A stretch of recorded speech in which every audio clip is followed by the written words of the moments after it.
Programa dessa semana, crise da meia-idade e o fim do armário. O que uma coisa tem que ver com a outra? Venha conosco para saber.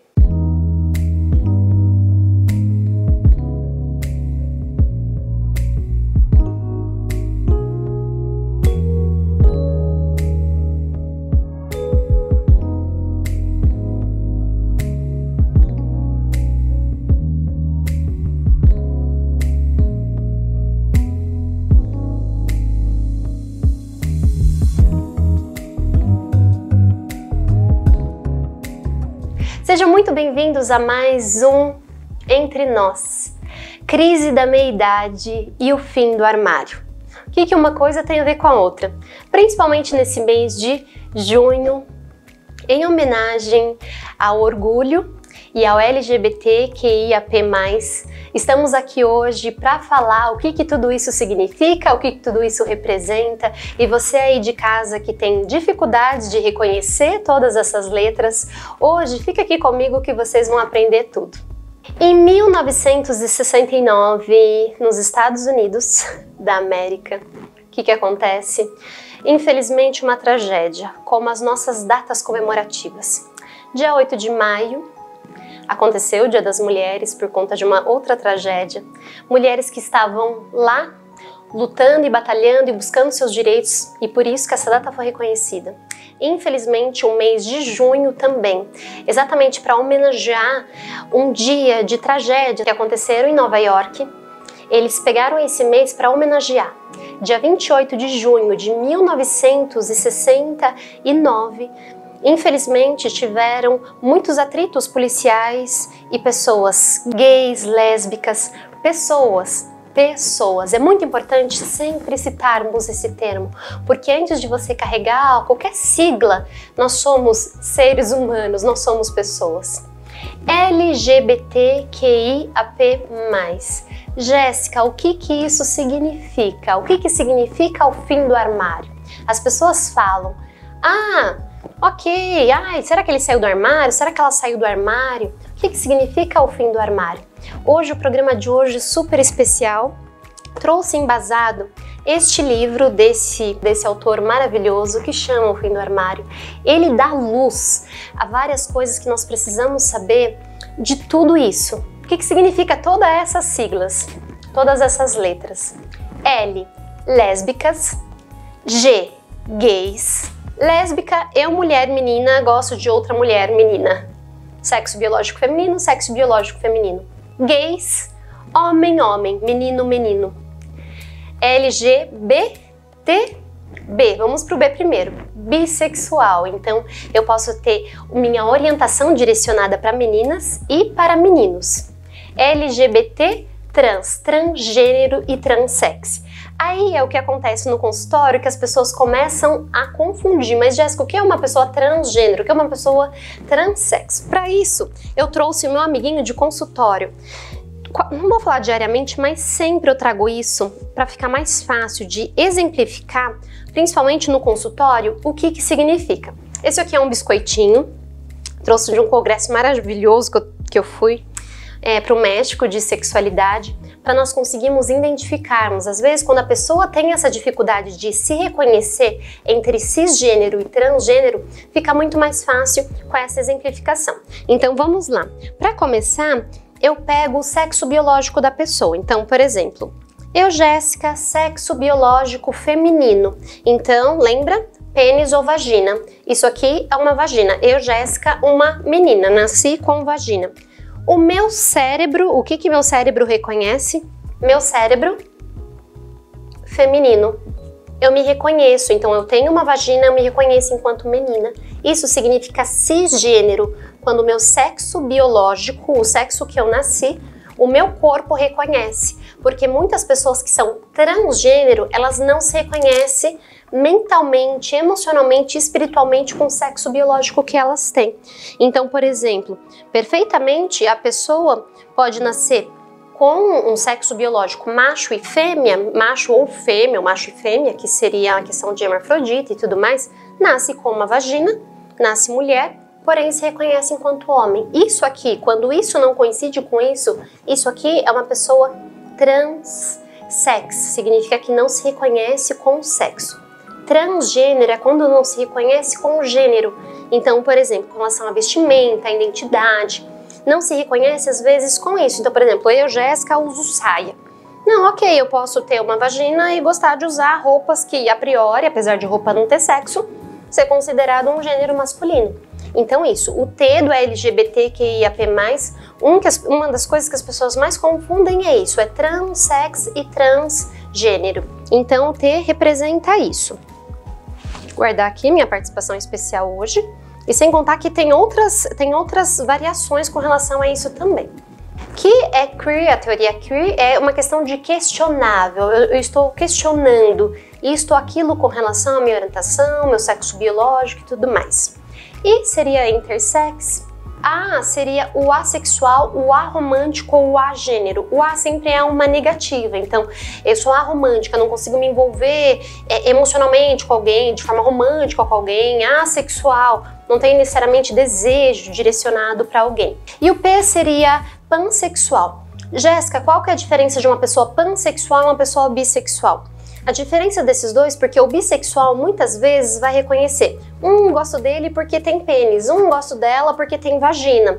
E na verdade o pansexual, ele engloba as pessoas transex e todas as outras pessoas que não se reconhecem em gêneros, assexuais, o inter.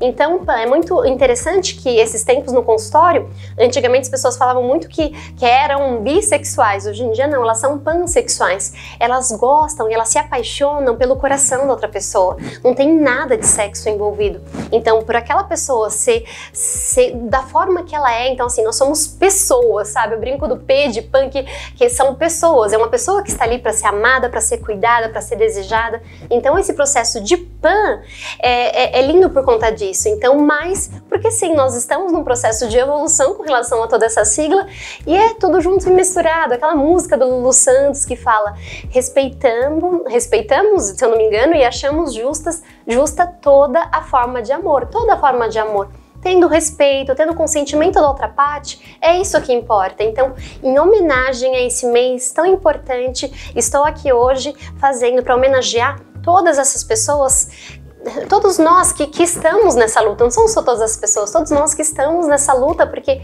infelizmente a homofobia está aí, a LGBTfobia também está aí, as pessoas infelizmente ainda observam esse processo de transformação e evolução de uma forma muito negativa, porque a analisar os dados desses últimos anos, infelizmente, tem aumentado cada vez mais a morte de pessoas por conta de homofobia.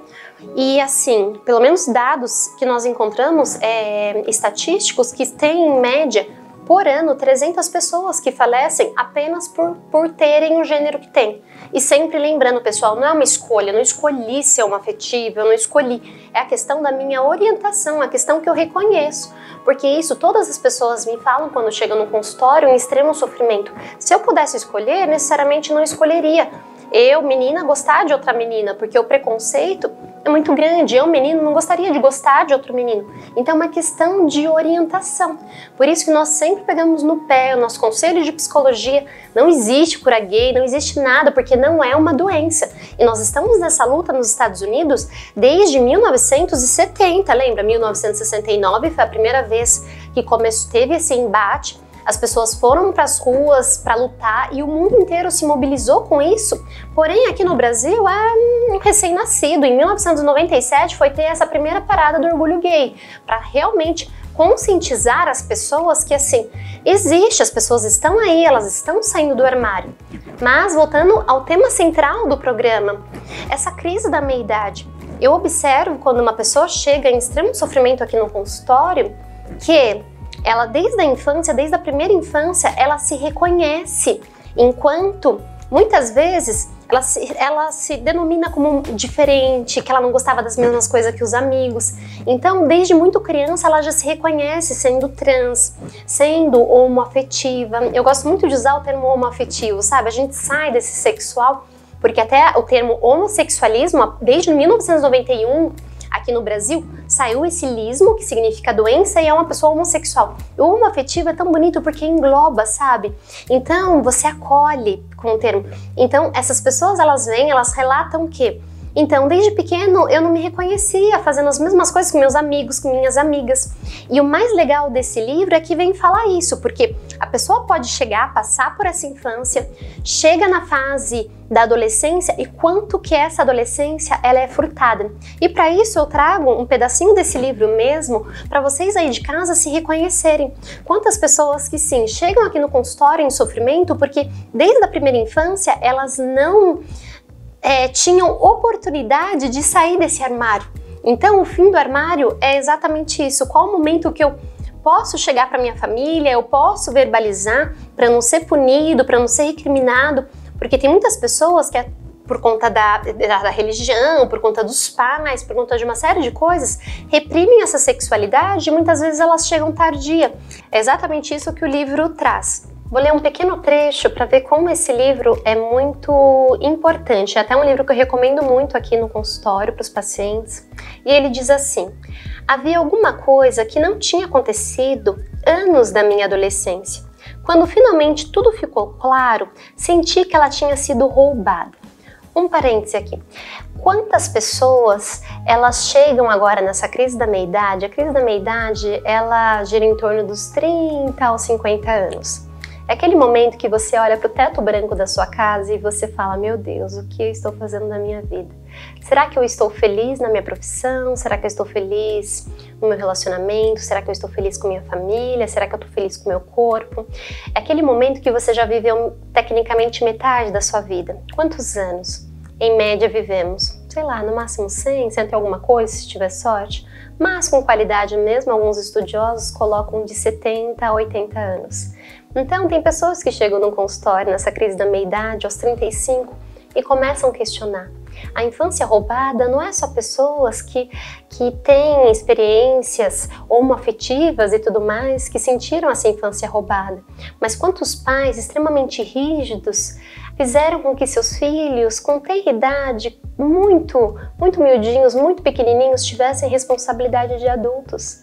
Então, hoje, quando eu vejo um adulto que teve uma infância que foi super obediente, super regradinho, super educadinho, quanto isso me assusta, porque muitas vezes ele foi muito reprimido para ter aquele perfil, exercer aquele papel para ser um orgulho para os pais.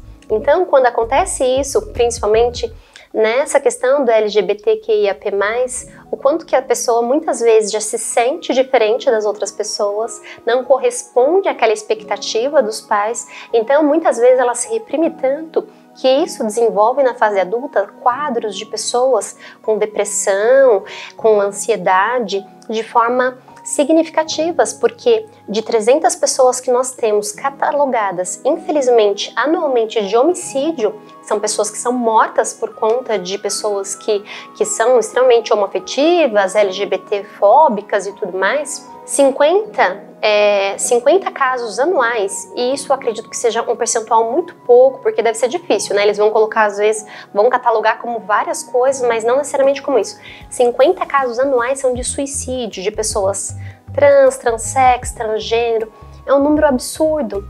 Então, quantas pessoas elas não permitem viver essa sexualidade por conta dessa questão que os próprios familiares, o social, muitas vezes vai reprimir, vai falar, vai julgar, então a pessoa vai lá e se mata. Então, esse dado que nós temos, imagina 300 mortes por ano aqui no Brasil. E isso de verdade, infelizmente, eu acho que acontece muito mais, mas que não necessariamente seja registrado. Mas 50 mortes que sim, são registradas com cartas que eu estou me matando por conta da minha orientação sexual, isso é muito feio. Ninguém nunca deixou registrado ou marcado: estou me matando, estou a cometer qualquer coisa por conta que eu sou heterossexual. Então por isso que essa luta precisa existir. Ok, de todas as coisas da vida que proibiram aos gays, a adolescência é a mais injusta. E sim, porque a adolescência é aquela fase de eu precisar ser, de eu me reconhecer enquanto pessoa, reconhecer enquanto grupo, não me reconhecer enquanto corpo, enquanto orientação. Então tudo isso causa uma bagunça danada. Quero viver cada experiência no momento certo, ter meu primeiro namorado na mesma idade que meus amigos tiveram sua namorada ou seu namorado.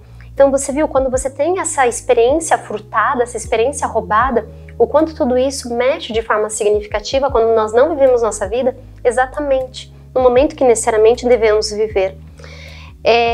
Os primeiros beijos, mesmo que desajeitados, experiências, surpresas, descobrir tudo isso, sabe? Descobrir o sexo com inocência. Então é isso. Lá atrás, se você não teve essa oportunidade, porque infelizmente você teve a sua infância e sua adolescência furtada, permita-se viver isso hoje, porque essa crise da meia-idade vem para muitos, principalmente quando você foge muito da sua rota. Lembre-se sempre, você pode perder para todas as pessoas, menos para você mesmo, porque muitas pessoas, elas querendo ou não agradar os outros, elas esquecem de si. E citando Ana Cláudia Quintana, ela escreveu um livro maravilhoso que fala que a morte é um dia que vale a pena ser vivido. E nas experiências dela, que ela lida mesmo com cuidados paliativos com pessoas que estão prestes a morrer, que ela fala que nós nos arrependemos muito das coisas que nós não fazemos. Então, por qual motivo, razão ou circunstância você não procura um meio de ajuda, de acolhimento, para você poder ser quem você é, se permitir viver toda essa forma de amor e conseguir encontrar esse fim do armário? É isso entre nós de hoje. Milhões de beijos e até o próximo.